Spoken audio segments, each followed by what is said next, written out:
السلام علیکم ورحمۃ اللہ وبرکاتہ۔ کامیابی کا راز۔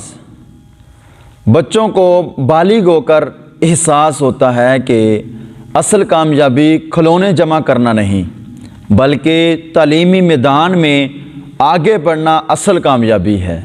پھر شادی ہونے پر معلوم ہوتا ہے کہ بہترین شریک حیات کا ملنا اصل کامیابی ہے۔ پھر روزگار کے معاملات سے دل میں یقین پیدا ہو جاتا ہے کہ اصل کامیابی کاروبار کا وسیع ہونا یا ملازمت میں پروموشن ملنے سے ہے۔ جوانی ڈلنے پر نقطہ نظر تبدیل ہو جاتا ہے۔ اصل کامیابی تو باصلاحیت اولاد، بڑے سے گھر، بہترین گاڑی کے ہونے سے ہے۔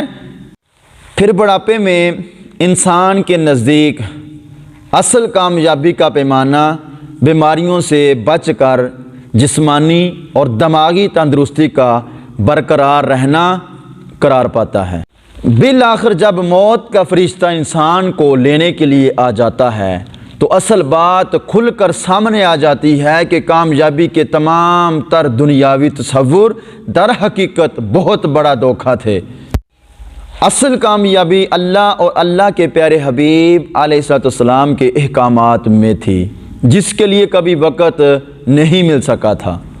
یہ انسان کتنا سیانہ ہے جو گاڑی تک پہنچنے سے پہلے ریموٹ سے دروازہ کھول لیتا ہے، سردیاں آنے سے پہلے گرم کپڑوں کا بندوبست کر لیتا ہے، رات کو گھر آنے سے پہلے صبح ناشتے کے لیے انڈے اور ڈبل روٹی کو لے آتا ہے، بچے کی پیدائش سے پہلے ہی کپڑے تیار کر لیتا ہے، افطاری کے لیے عصر سے ہی چیزیں جمع کرنا شروع کر دیتا ہے، بارش میں نکلنے سے پہلے چھتری کا بندوبست کر لیتا ہے، لمبے سفر پر روانہ ہوتے وقت گاڑی کی ہوا، پٹرول اور پانی چیک کر لیتا ہے۔